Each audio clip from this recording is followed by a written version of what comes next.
Pada suatu ketika, di negeri yang jauh, seorang petani tua memanggil kedua putranya untuk berbicara dengan mereka. Anak-anakku, aku sudah sangat tua sekarang. Aku ingin melihatmu membangun rumah tangga yang bahagia dengan calon istrimu.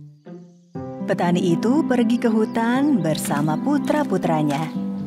Ia meminta masing-masing putranya menebang sebuah pohon.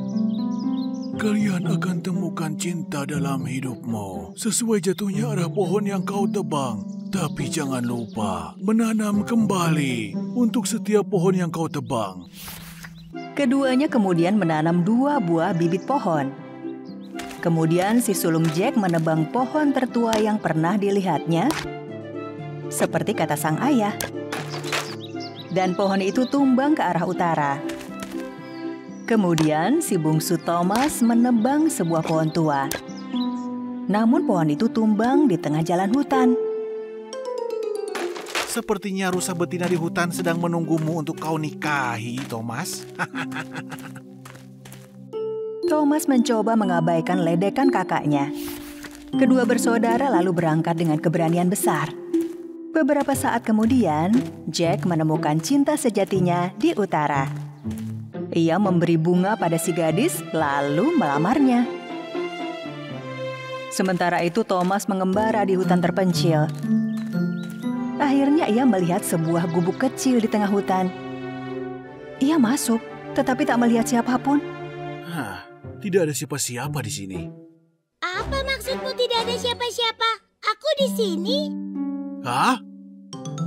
Tampak seekor tikus mungil dengan lembut menyisir kumisnya di sudut gubuk.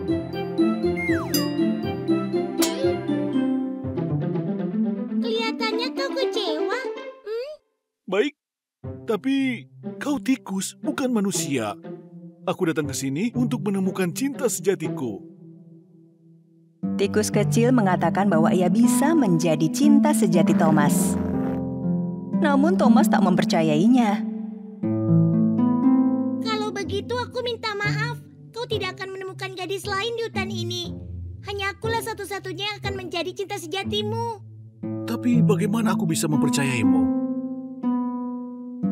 Aku janji padamu, mulai sekarang, dengan segenap hatiku, aku akan menjadi ratu di hatimu. Thomas terkesan dengan kata-kata si tikus dan merasakan keyakinan bahwa ini pasti cinta sejatinya. Malam itu, kedua bersaudara memberitahu sang ayah mengenai siapa yang mereka temui. Katakan padaku, apakah orang yang kau temui itu pandai memasak? Ya, dia bisa memasak. Kalau begitu, aku minta setiap pasangan untuk membuatkanku sepotong roti. Sepanjang perjalanan ke gubuk di hutan, hati Thomas bertanya-tanya apakah seekor tikus bisa membuat roti. Ia segera bertanya pada tikus kecil apakah ia bisa membuat roti. Tentu saja aku bisa. Tunggu sebentar. Tikus kecil membunyikan lonceng segitiga. Kemudian beberapa tikus lain datang. Tikus kecil meminta mereka menyediakan biji gandum terbaik.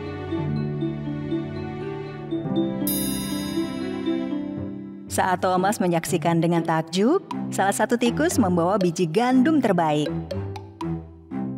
Tikus kecil membuat roti yang lezat dari biji gandum itu. Thomas berterima kasih pada tikus kecil dan segera kembali ke rumah. Si sulung Jack membawa roti gandum hitam, sedangkan Thomas membawa roti gandum hangat.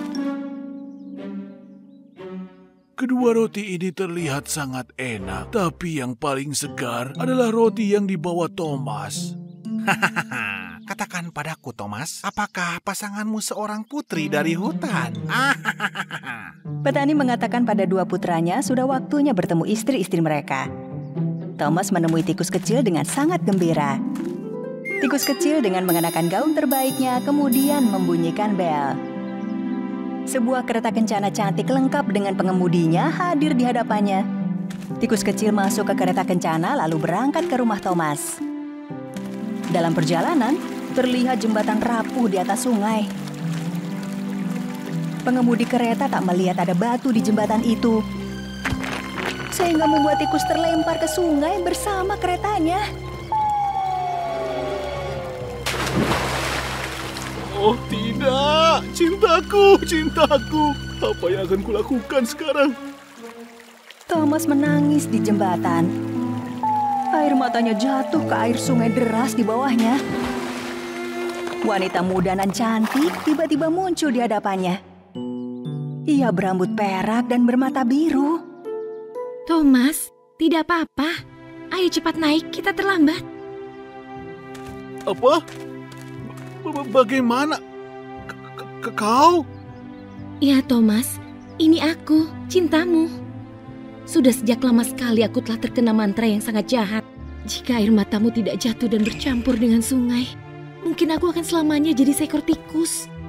Terima kasih untuk cintamu. Berkat kau aku menjadi seorang putri lagi.